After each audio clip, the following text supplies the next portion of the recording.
করেন রাসূল পাক সাল্লাল্লাহু আলাইহি ওয়াসাল্লাম রাহমাতুল লিল আলামিন নবীর ইরশাদের ফরমান হচ্ছে, তুমি তোমার মুসলিম ভাইয়ের জন্য কল্যাণের জন্য যেই দোয়াটাই করবা রব্বুল আলামিন সেই নিয়ামত তোমাকেই দান করবেন।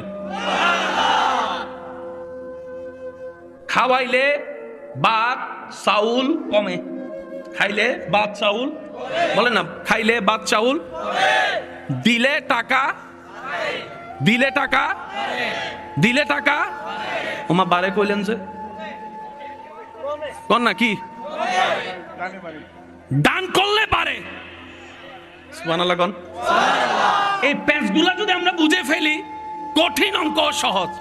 এখানে অনেক যুবক ভাই এমন আছেন, গণিত পরীক্ষার আগের দিন রাত্রে যাই নামাজে বসে বসে আল্লাহ রে আল্লাহ আল্লাহ একটু পাস করে দাও, এই যে কথা বলে না, কথা বলে না, ঠিক কিনা, আল্লাহ একটু পাস করে দাও জীবনে। আর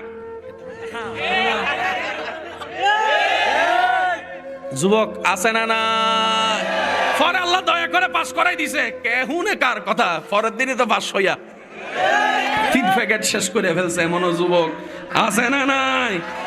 হায় হায় হায়, ইসলাম যে কত সুন্দর বুঝার দরকার। এবার টোটাল অঙ্কটা বলি।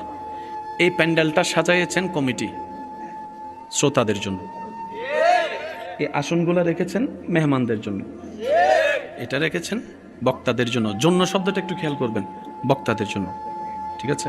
তাহলে এই জিনিসটাকে আমাকে জোর করে অর্জন করতে হবে? এটা তো বক্তার জন্যই। তাহলে আমাকে এই জায়গায় অর্জন করতে হলে কি, আমাকে বক্তা হতে হবে।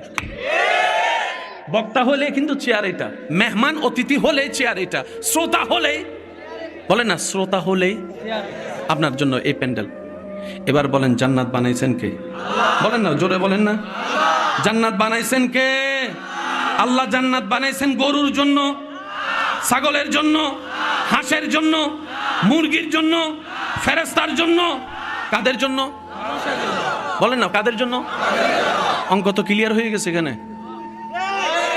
বানানেওয়ালা জান্নাতটা নিজের জন্য বানায় নাই, ফেরেশতার জন্য বানাইছেনই তো আপনার জন্য। এখন শর্তটা কি? শর্তটা হচ্ছে যে আপনাকে ওই বান্দা হতে হবে। ভাইয়া কি হতে হবে? বান্দা হতে হবে। কার বান্দা?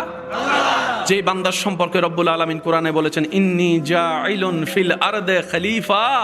ও ফেরেশতা, আমি আমার পৃথিবীতে আমার প্রেমিক বান্দা পাঠাতে চাচ্ছি। এতটুক কথা যারা বুঝতে পেরেছেন তারা একবার বলি মারহাবা।